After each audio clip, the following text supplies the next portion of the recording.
Olá, sejam muito bem-vindos ao Oncologia para o Não Oncologista, uma série de aulas com conteúdo fundamental de oncologia básica. Eu sou Angélica Nogueira, pesquisadora e professora da UFMG, e hoje tenho a honra de contar com a presença com a doutora Nicole Machado Rossi Monteiro. Nicole é médica formada pela UFMG, residência de clínica médica pela FEMIG, residência em oncologia clínica pela Santa Casa de BH, pós-graduação em preceptoria em saúde pelo EBSER, médica oncologista do Grupo Oncoclínicas, preceptora do HC-UFMG e pesquisadora da clínica Personal e na Oncoclínicas. Seja muito bem-vinda, Nicole. Olá a todos, meu nome é Nicole Rossi, eu sou médica oncologista da Oncoclínicas e preceptora da residência de oncologia do HC.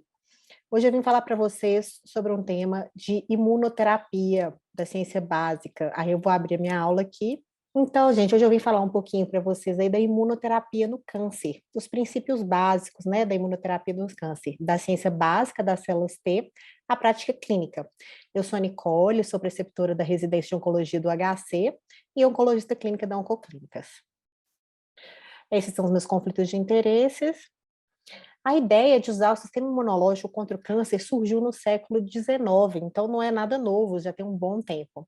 Em 1866 e 1882, William Bush e Frederick Felsen foram os primeiros a descrever uma associação epidemiológica entre a imunologia e o câncer.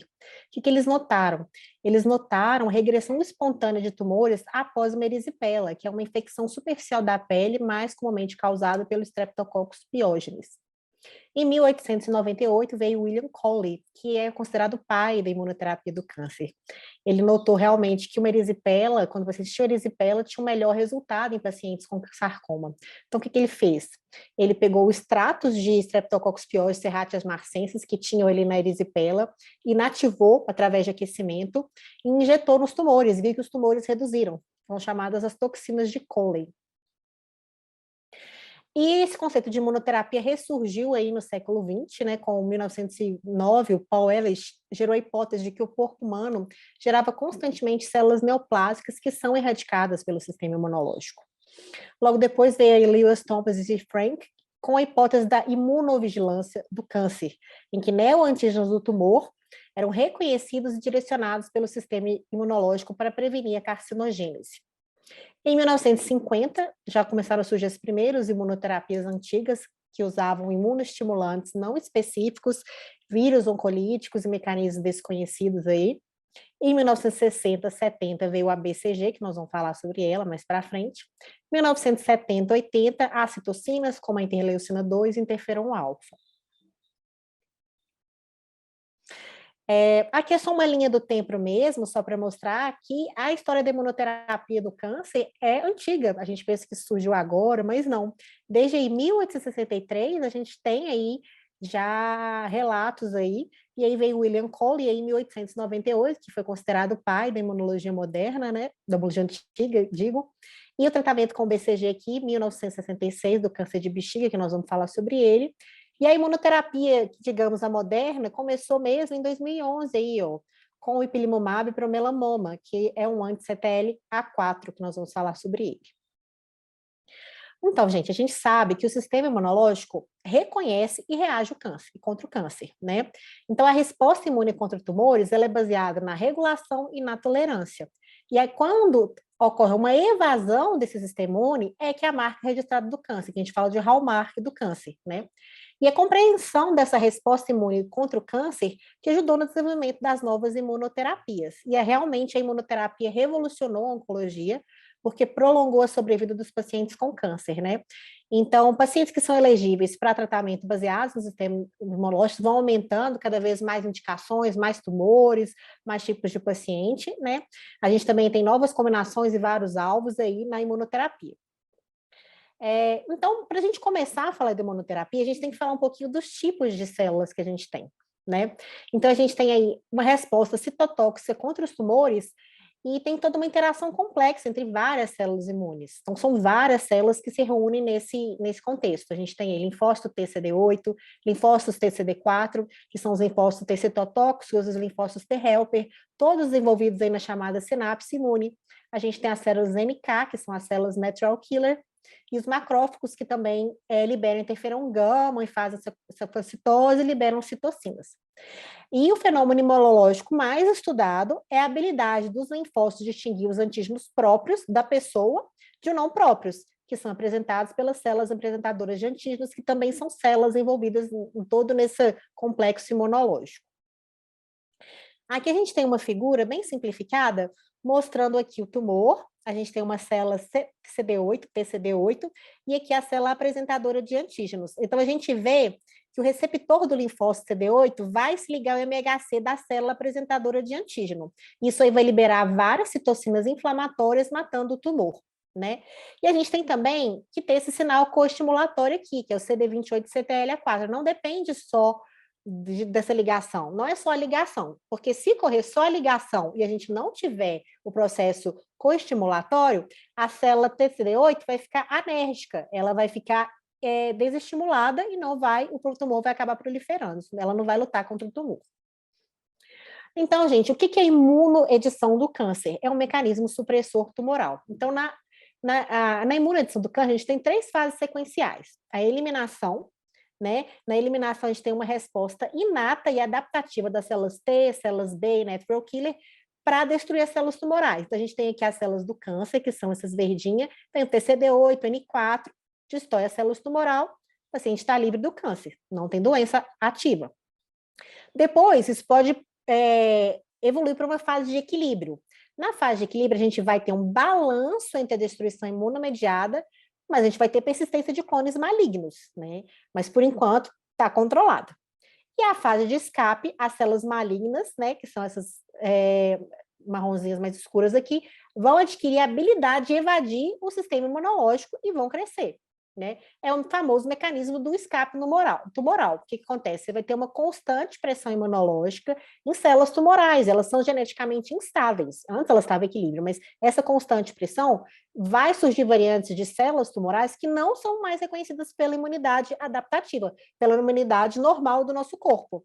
Elas vão ser insensíveis aos mecanismos efetores ou vai induzir um estado imunossupressor dentro do microambiente tumoral. As células, então, vão estar naquela fase de escape, o crescimento do tumor não é mais bloqueado pela imunidade e a gente vai ter a doença clinicamente aparente aí do câncer.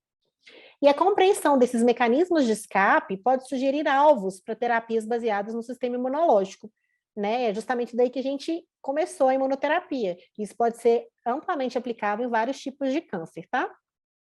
Então, vamos lá para as abordagens terapêuticas. Então, a gente tem várias abordagens terapêuticas sendo estudadas para liberar o sistema imunológico, porque a gente viu aí que o sistema imunológico ficou travado, o câncer desenvolveu, né? E aí, a gente, com essa liberação do sistema imunológico, a gente vai conseguir controlar a malignidade. Então, a gente tem o que aí? Citocinas, os inibidores de checkpoint, células T, vírus oncolíticos e terapias adicionadas a outros tipos de células e as vacinas que também funcionam dessa maneira. Vamos falar um pouquinho das citocinas. O que as citocinas fazem? Elas induzem a proliferação e ativação de células T e natural killer. Lembrando que elas têm taxa de resposta até 25%. Tumor reduz até 25%, só que elas são muito tóxicas. Então, a gente tem aí, por exemplo, a interleucina 2, né, que vai aumentar o efeito das células T, também as células natural killer e também as células TCD4. Doses altas de interleucinas, geralmente são aplicadas venosas, mostraram uma resposta objetiva e duradoura em pacientes com câncer de rim e melanoma, tá? Outro tipo de citocina que a gente também usava na prática clínica, porque como eu vou falar, isso aí já foi substituído. O interferon alfa-2 beta, que vai promover respostas de células TH1, induzindo a liberação de interleucina 2, né? Isso aí foi muito utilizado no tratamento adjuvante do melanoma, mas não tinha aumento de sobrevida global. E, infelizmente, as citocinas hoje elas foram praticamente substituídas pelos inibidores checkpoint, que são as imunoterapias modernas, porque os inibidores de checkpoint são mais eficazes e com menos toxicidade. BCG, gente, é a BCG que a gente toma de vacina aqui contra a tuberculose, ela própria, que é o Bacillus de Calmette-Guerin. A gente sabe que a BCG ela é derivada do bacilo atenuado do Mycobacterium bovis. Isso aí vai induzir uma resposta inflamatória e robusta quando injetada na bexiga. Então, a gente vai inserir um catéter na bexiga do paciente, vai injetar. Isso é usado para o tratamento do câncer de bexiga superficial, aquele câncer de bexiga que não penetra muscular, só fica na mucosa da bexiga. tanto para o tratamento quanto com a prevenção do câncer de bexiga para aquele paciente que já teve, tá? É uma estratégia muito importante, até hoje, isso aí surgiu na década de 70, até hoje a gente não teve nenhum tratamento melhor que o BCG para o câncer de bexiga superficial. Então, ainda hoje, isso é muito, muito, muito usado. E como é que o BCG atua? Essa instilação dentro da bexiga vai desencadear várias respostas imunológicas locais, e isso vai persistir por meses, então não é só na hora que instila, não. Então a gente vai ter infiltrado de células mononucleares, linfócitos TCD4 e macrófagos, aumento de expressão de interferon gama, elevação das citocinas e supressão direta do crescimento tumoral por neutrófilos e macrófagos. E aí vamos aí para a imunoterapia moderna, com os famosos inibidores de checkpoint. Então, antes da gente falar, a gente vai falar dos antígenos. O antígeno 4 do linfócito T citotóxico, que é o CTLA4, e o antígeno morte celular programada 1, que é o PD1, a gente vai falar muito disso, são exemplos de potentes moléculas de checkpoint imunológico de célula T. Essas moléculas, elas estão na membrana dos linfócitos, e a gente vai falar sobre elas, né? Porque elas vão exercer seu efeito biológicos em locais e momentos distintos do corpo durante a vida útil das células T. Né? E geralmente a função delas se complementam, garantindo respostas da célula T. Então, gente, quem que descobriu aí esses alvos CTLA4 e PD1, né? Foram vários pesquisadores, inclusive esses dois pesquisadores aí, o James P. Allison e o Tasuku Honjo, eles até ganharam o Prêmio Nobel da Medicina em 2018 por causa dessa descoberta tão importante deles, que revolucionou. Então, vamos falar aí sobre os inibidores de checkpoint que atuam no CTLA4, né?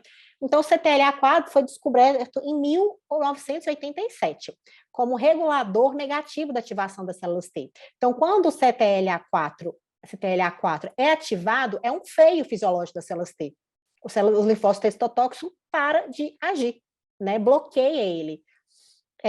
Então, eles viram que ao você inibir o CTLA4 em ratos com sarcoma e câncer de cólon, isso reduziu o tumor, né? E a imunoterapia direcionada ao CTLA4, que a gente chama de anti-CTLA4, começou a se mostrar eficaz em ensaios clínicos de melanoma, que é o chamado ipilimumab, né?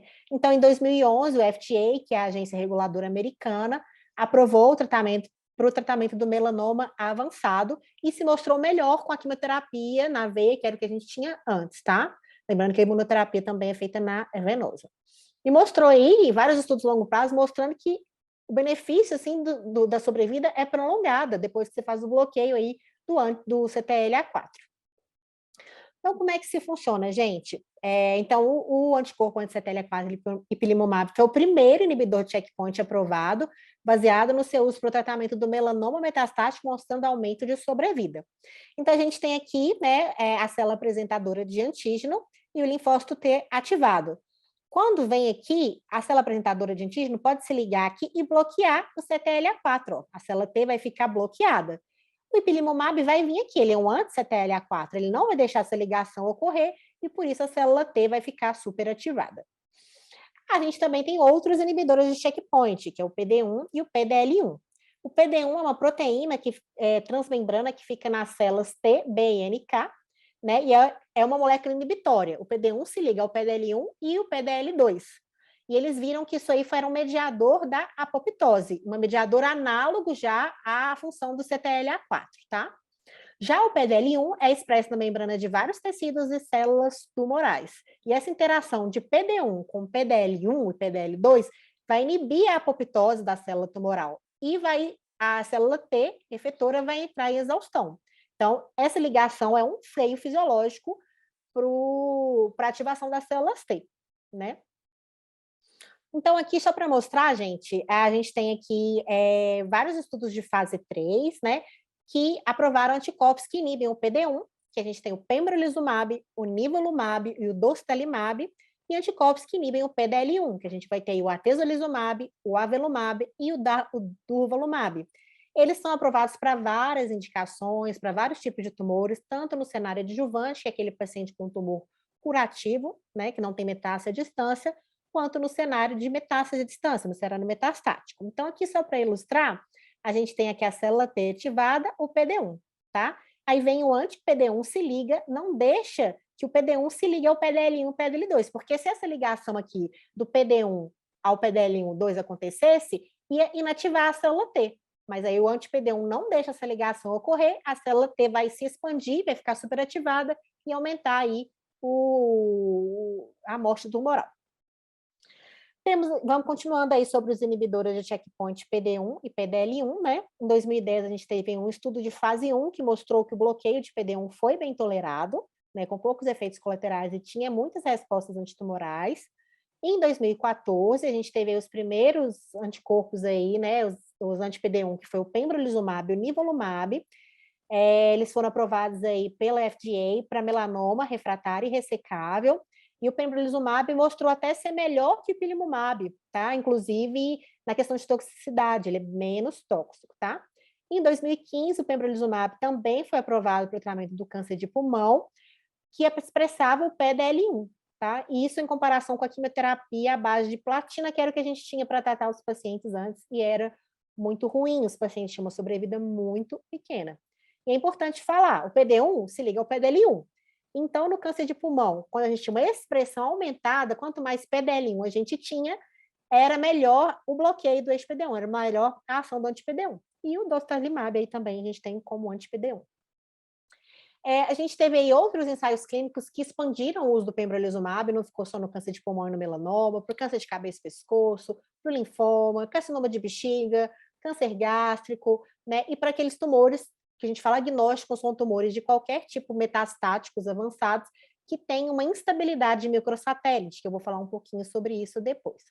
Semelhante ao pembrolizumab, o nivolumab também expandiu para todos esses outros tumores, né, mostrando aí análise de sobrevida a longo prazo, com benefício de sobrevida, com longa duração, né?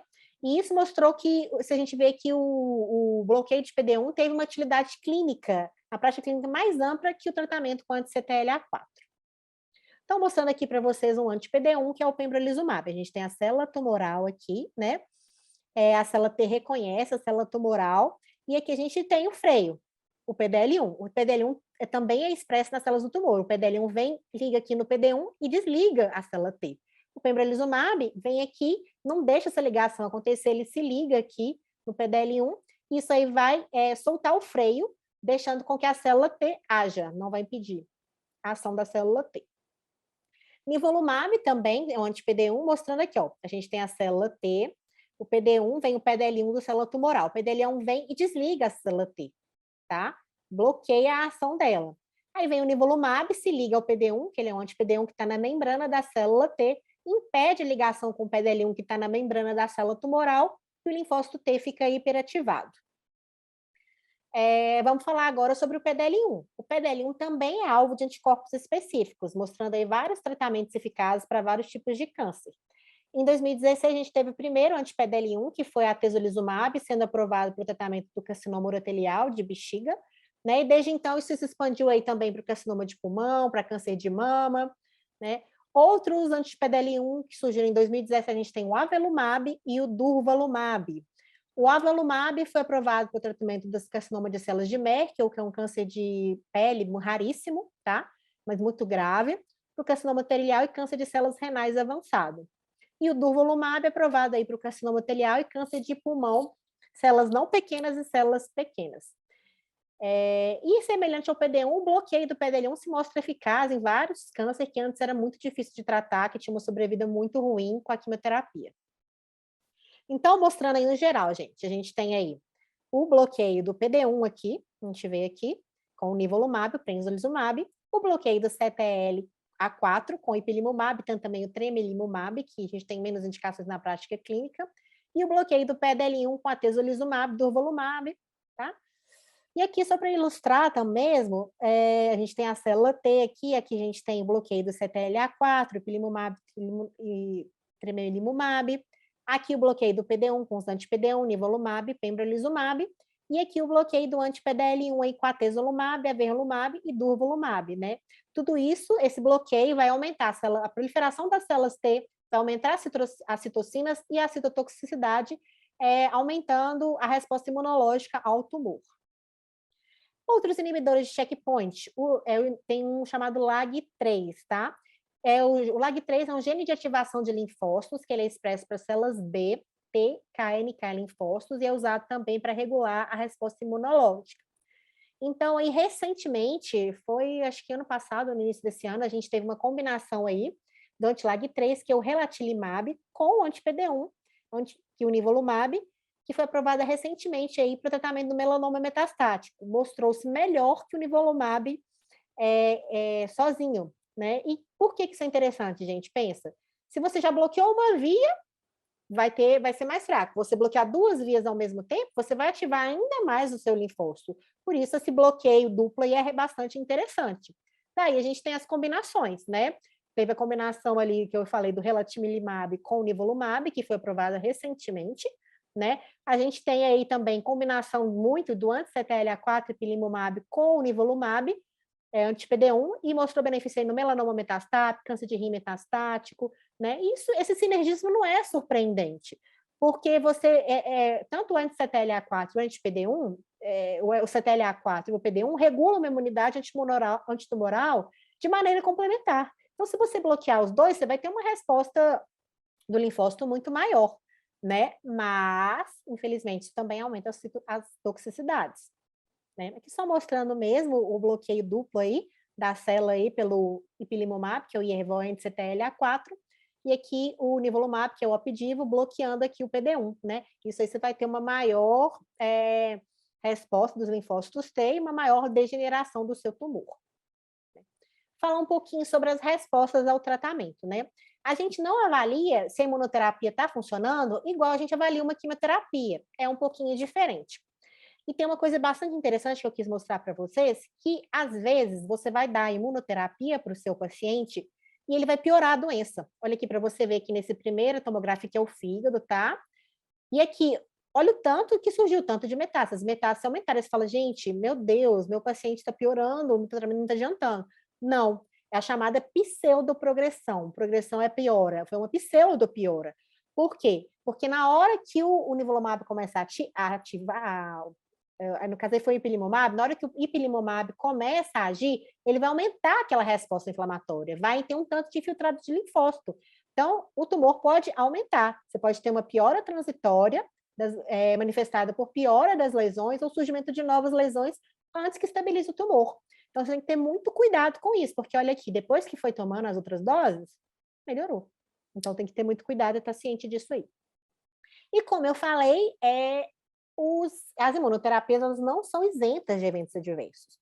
Tá certo que nós, oncologistas, acostumados com aquela quimioterapia, que tinha calopécia, todos aqueles efeitos contrários, a gente acha muito mais tranquilo, mas tem efeitos, né? Por que a gente tem efeito? Porque a gente vai bloquear o sistema imunológico, a gente vai bloquear um ponto de verificação do sistema imunológico. Você vai aumentar o sistema imunológico do paciente, né? E o que vai acontecer? Esse aumento da regulação dos eventos imunológicos vai fazer com que o corpo, com que os linfócitos do paciente vão reconhecer autoantígenos. Então, ele vai reconhecer o próprio corpo como uma coisa ruim, uma coisa errada e vai atacar. Ou então, se o paciente já tiver um quadro de inflamação prévio, isso vai piorar. E daí vem os eventos adversos imunológicos. Isso aí pode ser dermatológico, gastrointestinal, hepático, endócrino. E a gente pode ter eventos adversos graves, pneumonite, que é a inflamação do pulmão, nefrite, que é a inflamação do rins, a miocardite, a inflamação do miocárdio. E esses eventos adversos, eles podem ocorrer dias depois, até meses depois que terminou o tratamento, né? Mas, igual eu falei, isso é muito mais bem tolerado que as quimioterapias tradicionais. Então, só para ilustrar mesmo, a gente tem aqui, olha, os famosos ites, né? Que é it, inflamação. A gente tem uveiite, pode atacar o olho, pode ter tiroidite, né? Pode ter aí trombocitopenia, neutropenia, nefrite, pode dar muita fadiga, todos esses ites aí, hepatite, diarreia, gastroenterite, tudo pode dar para o paciente, colite, tá? E aquela pergunta, gente, a imunoterapia é para todo o paciente? Né? Você tem que ver, né? Você tem que olhar os estudos, não é qualquer paciente que vai responder. Às vezes o paciente tem indicação de tomar imunoterapia e às vezes ele não responde. E o que a gente tem para falar para a gente que a imunoterapia vai responder ou não? O PDL1. O PDL1 é o biomarcador, é o mais usado, né? E mostram aí, os estudos mostram taxas de respostas aumentadas para tumores que têm PDL1 positivo ou que tem um PDL1 alto, né? Principalmente no câncer de pulmão. Pacientes que têm um PDL1 maior que 50, eles têm uma taxa de sobrevida muito melhor para quem não tem, né? Então, para o câncer de pulmão avançado, a gente pede PDL1 para todo paciente, é de regra. Lembrando que no serviço público isso aí não é disponível para a gente, né? E não só no câncer de pulmão, a gente usa também no câncer de mama, cabeça e pescoço e outros, tá? E outro biomarcador é a carga mutacional tumoral, né? O que é? São pacientes que têm muita mutação no tumor, basicamente isso. Então, quanto mais mutação no tumor daquele paciente, principalmente paciente aí que tem melanoma, a gente vê aqui isso aqui, ó, esse gráfico mostrando aqui, ó, os pacientes que têm mais, os tumores têm mais mutação. A gente vê aqui, ó, o tumor, câncer de pulmão, câncer de pele aí, o melanoma. Então, quanto maior a taxa de carga mutacional tumoral, melhor a ação da nossa imunoterapia. E lembrando também que esses cânceres que têm instabilidade microsatélite, ele também tem alta taxa mutacional. Por isso, a imunoterapia funciona bem para esses pacientes com instabilidade microsatélite. Tá? Aqui só mostrando para você, gente, aqui essas bolinhas são os tumores, tá? Então, aqui as mutações. Então, quanto mais carga mutacional tumoral tem o tumor, né, a gente vê aqui, ó, o colo retal com instabilidade microsatélite, o melanoma, a taxa de resposta com a imunoterapia, que é aqui à esquerda, vai ser maior. E aí, eu só trouxe para vocês aí esse artigo polêmico, que foi aí mostrado na mídia. Esse artigo foi publicado na New England, foi apresentado na ASCO, que é o Congresso Mundial de Oncologia em Chicago, agora em 2022, o qual eu tive a honra de estar presente. E esse artigo aí foi falado na mídia que tinha uma imunoterapia que curava todos os pacientes com câncer. Isso é o que fala esse artigo. Mas lembrando aí, gente, que esse artigo foram 12 pacientes com câncer no reto avançado que tinham a instabilidade microsatélite. Lembrando que nem todo paciente com câncer de reto vai ter instabilidade, em torno de 10%. Né? E foram 12 pacientes. 12, gente. É uma amostra muito pequena para a gente falar que isso tem uma significância estatística muito grande, que isso vai ter um aumento de sobrevida. É um estudo muito interessante, que abre um precedente aí maravilhoso, uma certa esperança, com certeza. Mas daí a falar que a imunoterapia funciona para todo tipo de câncer, que é para todo mundo, que vai curar o câncer, a gente tem que levar isso aí com um pouquinho mais de cautela. Então, para concluir, gente, a imunoterapia focada em células T surgiu como uma ferramenta poderosa no arsenal contra o câncer. Isso aí a gente vê que foram muitos anos, desde 1890, tem todos esses estudos, né, para poder modular o sistema imunológico para tratar o câncer. A gente tem outras pesquisas aí investigando a regulação de células T ocorrendo, né? E essa história de sucesso de imunoterapia contra o câncer destaca a conexão intrínseca entre a pesquisa científica básica e a prática clínica, né? Mostram também uma abordagem da bancada do leito, construindo uma base sólida de ciência básica. Então, a gente precisa existir na ciência básica para chegar aí ao combate do câncer, que é uma das doenças mais temidas da humanidade. Essas foram as referências bibliográficas utilizadas. Muito obrigada a todos.